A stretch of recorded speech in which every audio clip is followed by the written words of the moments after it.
안녕하세요. 미페 채널을 통해 근거 있는 반려동물들의 이야기를 전달해드리고 있는 임윤지 수의사입니다. 오늘은 강아지들의 중성화 수술, 그 중에서도 여화 중성화에 대해 집중적으로 알아보도록 하겠습니다.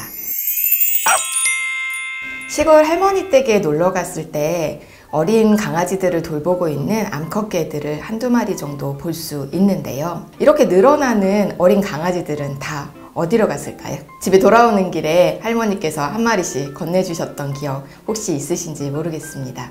주로 실내 생활을 하는 도시에서는 이런 상황을 목격하게 되는 게 흔하지는 않습니다. 하지만 발정난 상태의 암강아지를 데리고 산책을 하는 경우를 상상을 해보시면 숫강아지들이 흥분을 해서 몰려들게 되거나 주변을 뛰어다니는 아찔한 상황을 경험하게 되는 경우도 있을 수 있는데요. 그러다가 순식간에 교배가 성립되는 경우를 겪게 될 수도 있습니다. 이처럼 암컷 반려동물의 중성화는 원치 않는 임신으로부터 우리의 반려견을 지키기 위한 목적이 가장 기본적인 개념입니다. 하지만 단순히 원치 않은 임신을 피하기 위한 목적으로만 중성화 수술을 하는 것은 아닙니다. 중성화 수술을 하는 이유는 첫 번째는 우리의 반려동물들은 1년에 1회에서 2회 정도에 걸쳐서 2주에서 4주 기간에 걸친 발정 주기, 발정 기간이라는 걸 거치게 됩니다. 이 시기에 생식기 출혈이 발생을 하게 되는데요. 요즘에 위생용품들이 잘 준비가 되어 있기 때문에 청결하게 관리를 하는 것은 가능합니다. 하지만 그 기간 중에 우리의 반려동물들은 기분의 변화라든지 컨디션의 변화, 신체상의 변화로 인해서 불편함을 호소하는 경우들도 있습니다. 마치 우리가 생리통을 겪는 것과 유사한 그런 징후들을 보이는데요.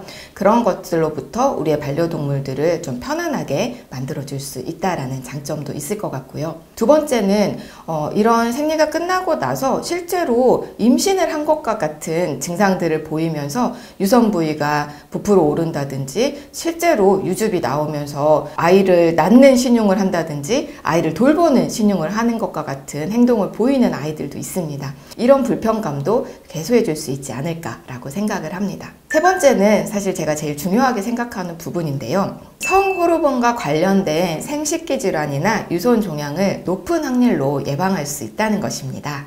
자궁 내막염과 자궁 축농증은 발정 징후 후 8주에서 10주 사이에 주로 발생을 하게 되는데요. 초기에 나타나는 증상들이 밥을 안 먹는다든지 기운이 없다든지 이런 모호한 증상이기 때문에 초기에 진단이 되지 못해서 복막염이나 폐혈증까지 진행이 돼서 목숨에 생명에 위태로운 지경에 이르는 환자들도 적지 않게 만나게 될 수 있습니다.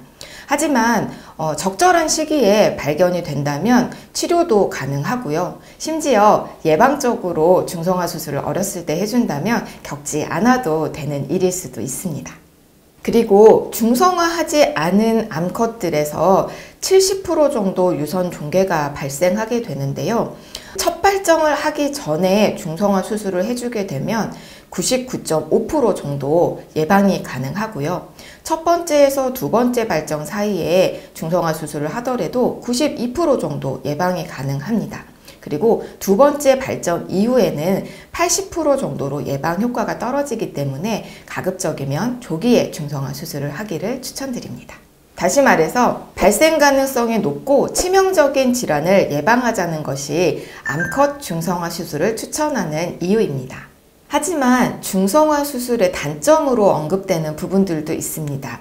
먼저 암컷 중성화 수술은 어린 나이에 실시하게 될 뿐만 아니라 전신 마취를 통해서 개복을 해야 하고 난소와 자궁을 제거해야 된다라고 하기 때문에 걱정을 하시는 보호자분들을 만날 수 있게 되는데요. 사실 이 난소 자궁 적출술은 수의학과를 졸업하고 나서 처음으로 배우는 수술일 정도로 가장 기본적인 수술에 해당이 됩니다. 그렇기 때문에 적절한 사전 검사와 이 환자에게 맞는 마취 그리고 사후 케어까지 적절히 이루어진다면 크게 걱정하실 필요는 없는 수술이라고 말씀드릴 수 있겠습니다. 두 번째로는 중성화 수술 이후에 식욕이 증가한다거나 활동량이 감소한다. 그래서 결국 살이 찌게 된다 라고 얘기를 하시는 분들이 있으신데요.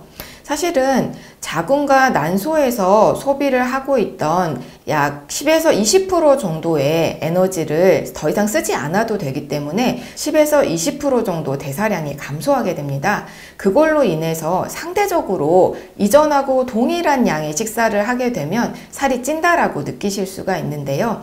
이것은 식사량을 적절히 조절해 주시면 관리가 가능한 부분이라고 설명드릴 수 있겠습니다. 다음으로는 성격이 변한다 라고 얘기를 하시는 분들도 계시는데요.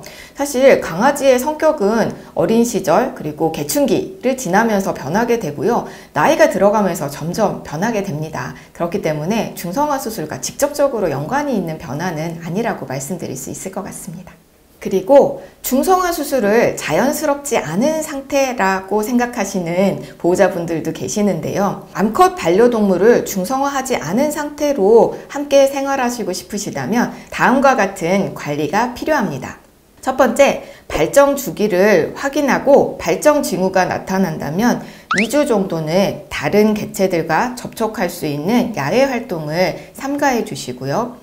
발정 기간 중에 반려동물의 스트레스를 최소화시킬 수 있는 노력을 해주시면 좋겠습니다. 그리고 무엇보다도 질병을 조기에 발견할 수 있도록 정기적인 검진을 실시할 수 있으면 좋겠습니다. 오늘은 여자아이들의 중성화 수술에 대해서 이야기 나눠봤는데요. 중성화 수술에 대해서 정확하게 이해하시고 보호자분의 상황과 반려동물들에게 적합한 선택을 하시길 바랍니다.